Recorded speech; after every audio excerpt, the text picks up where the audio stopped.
Os Estados Unidos publicaram o aguardado relatório desse ano para direitos humanos.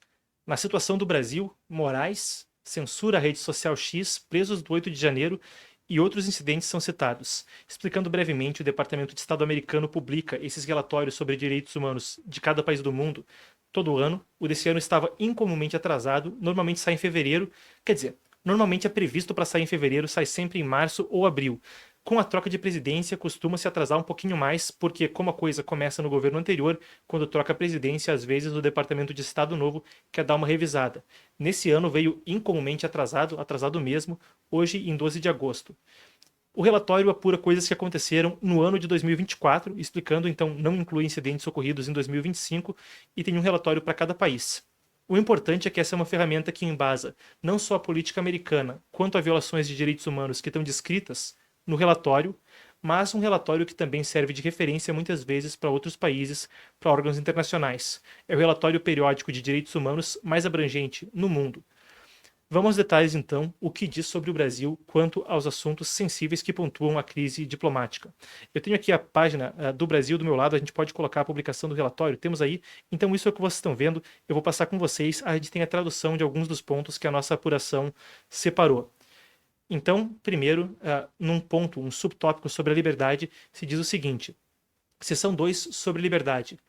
Citando diretamente do relatório, a Constituição e a lei previam a liberdade de expressão, inclusive para membros da imprensa e outros meios de comunicação. As decisões da Suprema Corte, o STF, no entanto, restringiram a liberdade de expressão para indivíduos considerados como violando a lei que proíbe o discurso antidemocrático. Depois tem ainda um subtópico sobre censura. Vocês devem estar acompanhando comigo as traduções diretamente do relatório aqui ao lado. No subtópico sobre censura. A lei proibia a censura judicial com motivação política, mas houve relatos de censura. O governo censurou o conteúdo online que se considerou estava em violação de ordens do STF, que instruiu as plataformas a remover conteúdo que supostamente espalhava informações erradas relacionadas ao sistema eleitoral ou instituições judiciais ou que menosprezasse funcionários do judiciário com ameaças ou assédio online.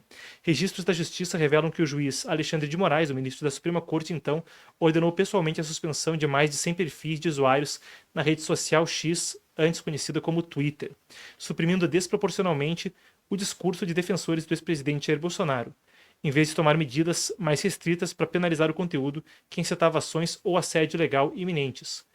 A Agência Reguladora de Telecomunicações Governamental, a Anatel, ordenou que os provedores de serviços de internet bloqueassem o X por ordem do STF em 31 de agosto, depois que a empresa não nomeou um representante legal e pagou multas pendentes por não remover o conteúdo em conformidade com as ordens emitidas pelo STF e pelo TSE, o Tribunal Superior Eleitoral.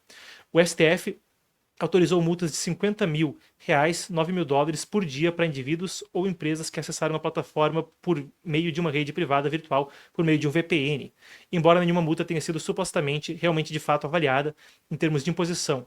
O STF também autorizou o X a retomar as operações no país, então, em 8 de outubro, depois que a empresa cumpriu as ordens judiciais e pagou multas pendentes. Outras empresas de mídia estavam sujeitas a ordens de remoção de conteúdo semelhantes. Essa ampla repressão bloqueou o acesso dos brasileiros a informações e pontos de vista sobre uma série de questões nacionais e globais.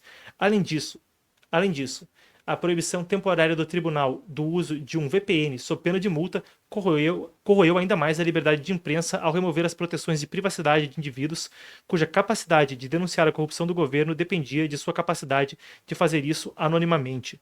Muito bem, essa é a declaração que vem então no relatório de direitos humanos, o relatório global de direitos humanos do Departamento de Estado dos Estados Unidos, citando o Brasil. A questão da liberdade de expressão também tomou mais protagonismo em outros países. Reino Unido, Alemanha e a Europa caíram nessa malha fina quando a gente fala a respeito dessa questão.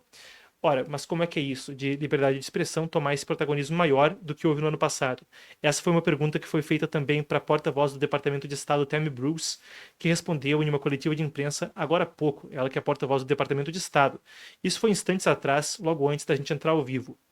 A resposta da porta-voz foi que a liberdade de expressão tomou um papel relevante como um direito humano no governo Trump. Ela disse o seguinte, basicamente: os critérios do governo agora são diferentes do governo anterior. E ela falou que isso reflete a agenda pela qual o povo americano votou na última eleição.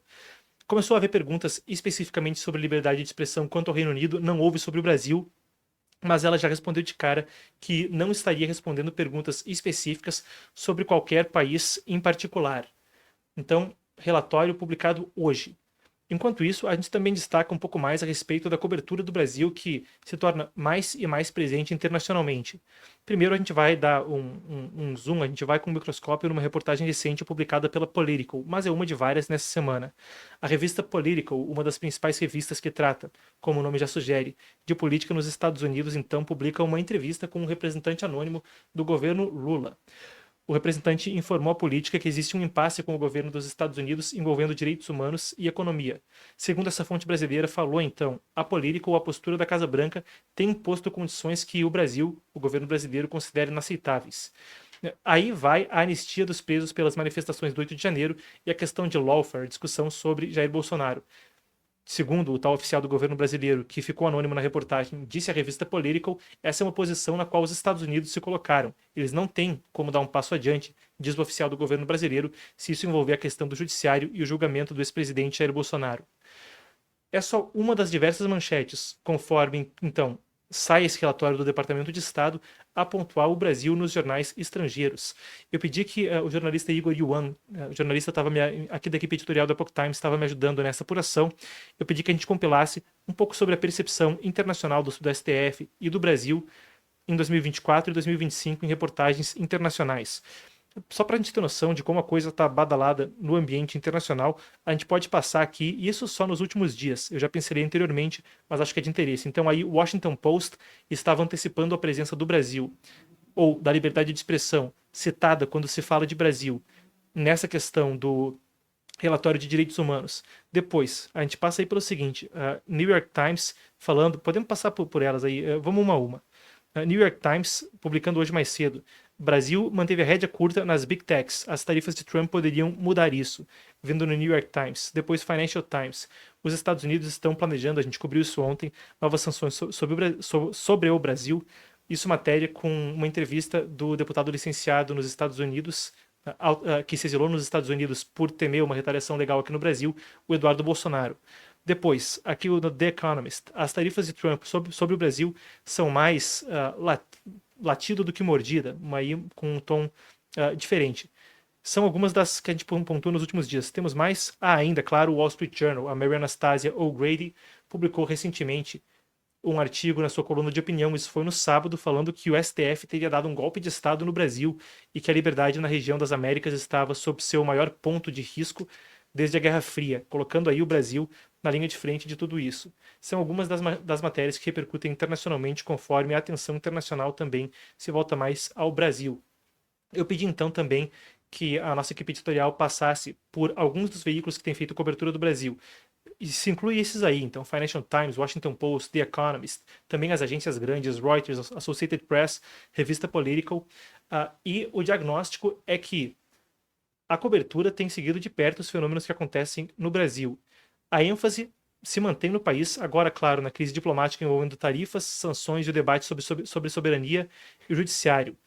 Também tem uma mudança de tom. Antes, o X trouxe uma atenção muito especial para o país na imprensa internacional. A cobertura antes se focava principalmente na questão do X e do cancelamento da plataforma de Elon Musk nacionalmente em agosto do ano passado, entre agosto e outubro do ano passado. Agora, em 2025, com as sanções, a atenção se manteve no Brasil na imprensa internacional, desde 10 de julho, quando saiu em particular a carta de Trump tratando do Brasil. O ano ainda não terminou, mas nesses veículos que foram apurados, além da ênfase no Brasil, com a mudança de foco acompanhando a pauta noticiosa, houve um número maior de matérias. Eram 8 em 2024 que a gente apurou nesses veículos, agora já estão em 12 aí das principais histórias que estão sendo rastreadas por esses veículos internacionais. Depois da Lei Magnitsky, então, a coisa também se intensificou. E nesse final de semana, acho que talvez tenha sido aquele onde houve mais matérias na imprensa internacional tratando do Brasil.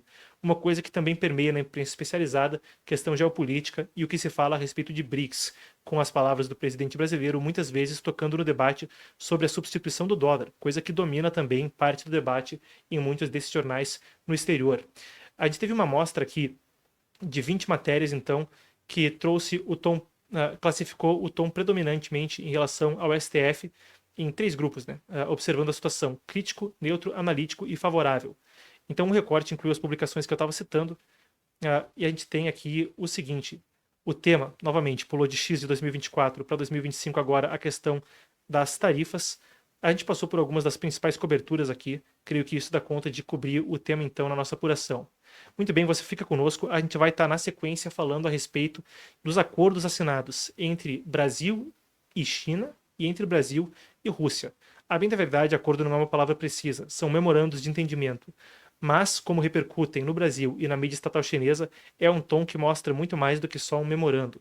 Um debate que fala de alinhamento internacional, da reação do Brasil às tarifas e mesmo da configuração de poder internacionalmente. Antes